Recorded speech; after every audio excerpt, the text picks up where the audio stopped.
Fantastic. Hello there, Master Hellish here, and welcome back to my Kerbal Space Program Let's Play. Here you see Bill, Jebediah, Bob and Valentina all in this capsule here. They have been to the moon since last time. The reason being is that I'm going to be trying to send as many Kerbals as I can to as many celestial bodies as I can and planting flags, because that's one of the best ways to get XP. But you can see here that we've got this craft. It's a very crude craft. It's got some parachutes, a probe on it to control. We've got some RCS for the first time with monopropellant, some tanks and some engines, and it's just basically a big fat lander. They're in this can down here, where this crew hatch was. Now they've been to the moon and they're on the way back. The only problem is they've ran out of fuel. Completely out of oxidizer and liquid fuel. We've got some monopropellant, but that doesn't help much. That's the bad news.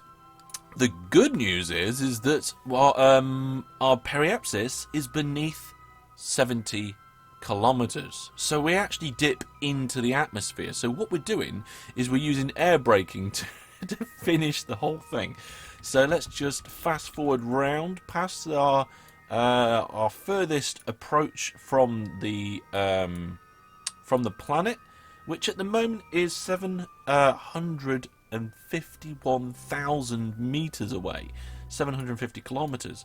And what I'm doing is I'm fast forwarding round here. It's been probably about 3 days now circling the planet, and here you can see that we're just entering the atmosphere again, so the speed changes.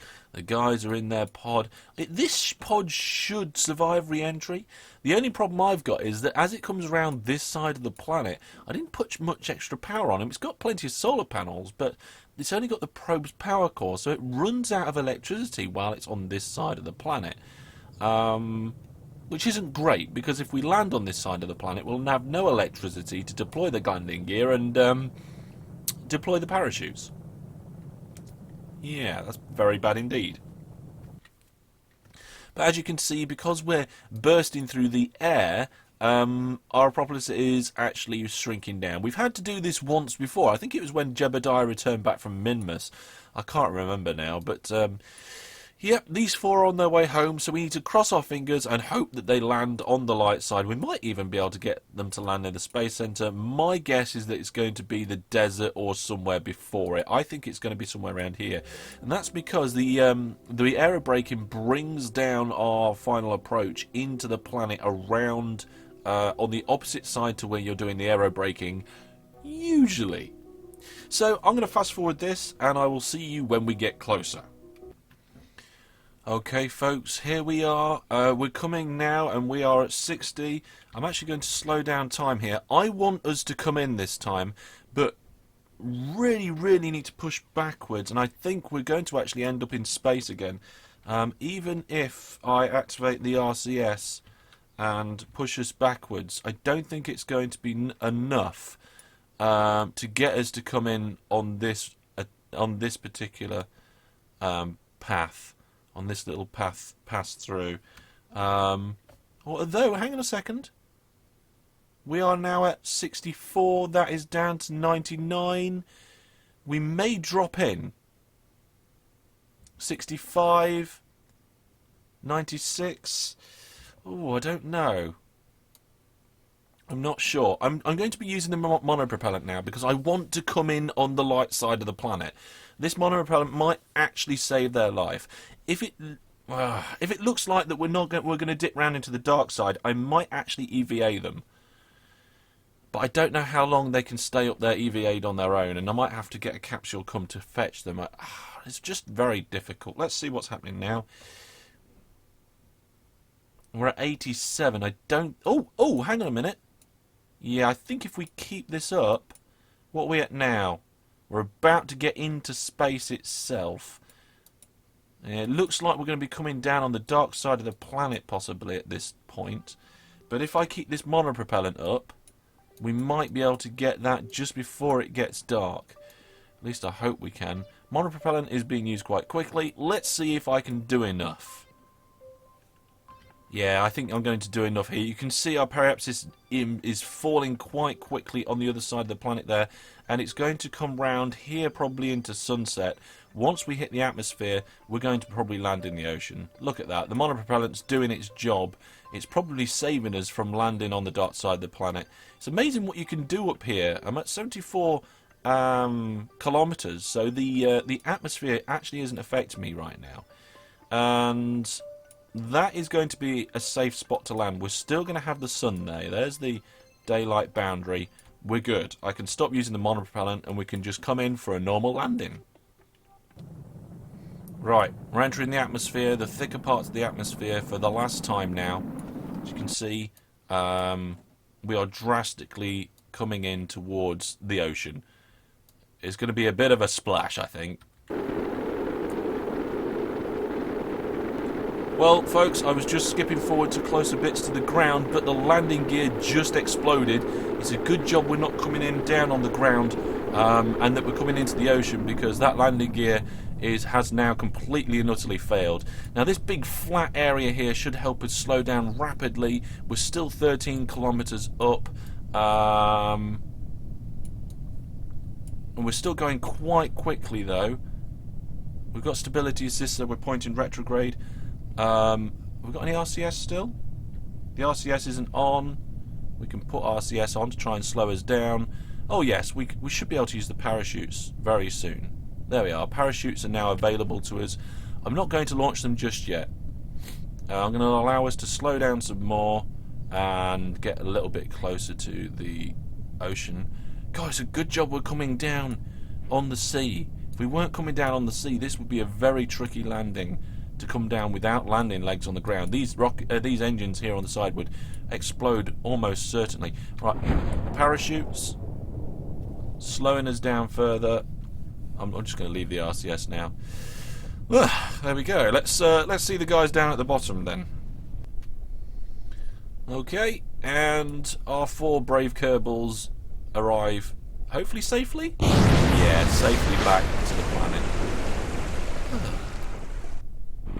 Splosh. Right, let's recover these guys and see what we've got to find out. And upon their return, we find out that we did actually bring back some science. Whilst I was there, I did, let's see, I did a surface sample, EVA, another EVA, and recovered a vessel that returned from the surface of the moon. The surface samples, I don't think I've brought back surface samples before, at least from that, not that part of the moon, from the far side crater.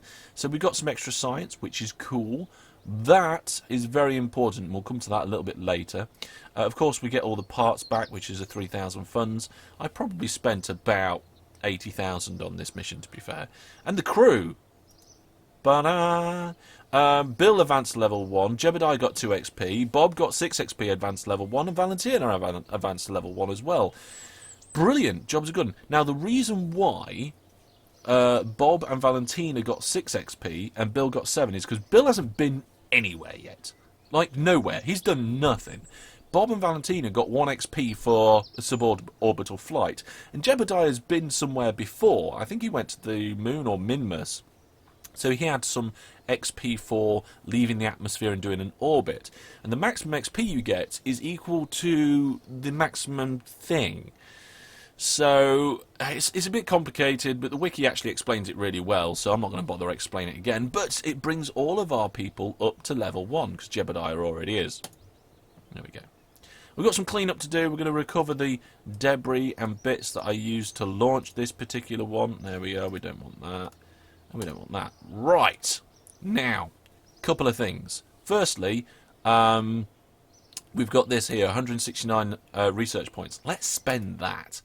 Okay, now something that I really wanted to get was not actuators, specialized construction. With specialized construction, it allows you to have radial detachment ports, stack separators of course, but also these clampotron docking ports, and these are quite important if you want to build a space station or stuff like that. We could go for supersonic flight, which will allow us to get that Panther afterburner, but to be honest, I really want to start getting things like space stations and stuff up and running. Really could do with some command modules, which is why I ended up using that can with a probe on top instead. But let's go here first. Research all these. It's going to cost us 38,000, but that's no problem.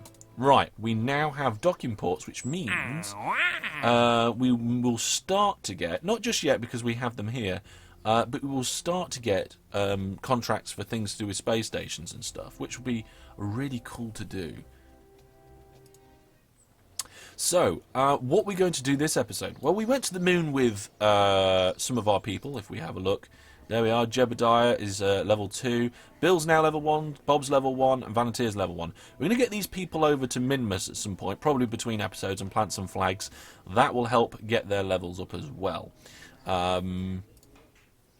But what I really want to do is put some rovers on the moon. To put rovers on the moon, we need a big ship. And this is the rocket that I used to put those Kerbals there. Now, if I take this stack off here, you can see that the main payload that I sent there was 15 tons. And that thing came back. Just. So, we can put 15 tons worth of equipment onto the moon with plenty of fuel that we don't have to worry about bringing back. So what we're going to do is we're going to leave this under rocket here, because we know that can lift 15 tons to the moon, and we're going to rebuild all of this. And what we're going to do is we're going to rebuild it to have some rovers on there and deploy those rovers. So let's do that.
we have our moon rover deployer, and as you just see at the end of the montage just there, we have a fairing with 2 moon rovers ready and attached to go to be sent to the moon.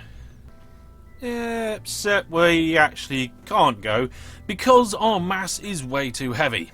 However, I have a solution for this. If you haven't already seen it in my videos, say hello to the Fuelatron 5000. 2 of these little babies put on the launch pad or by the side of it will fuel our vessel, meaning that we don't have to take as much fuel in the rocket when we put it on the launch pad, and we should be able to get it there. Let's get these things on the launch pad and get ourselves launched. I can feel another montage coming on.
So now here we go, we have Nina and Zeldy, our engineer and our scientist, ready to start a brand new colony, starting off with these moon buggies first of all, which are neatly and safely tucked away in our big fat cone on the end of this rocket, which has been fueled by our Fuelatron 5000s, and we are going to launch these 2 up to the moon, and we will do that next time.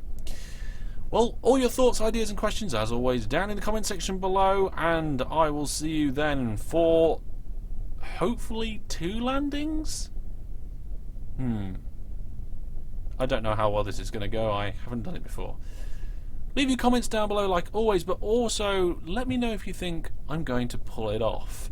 Last time I asked you something like this, you came back as a bit of a 50-50 split, where you thought I was going to land it or not.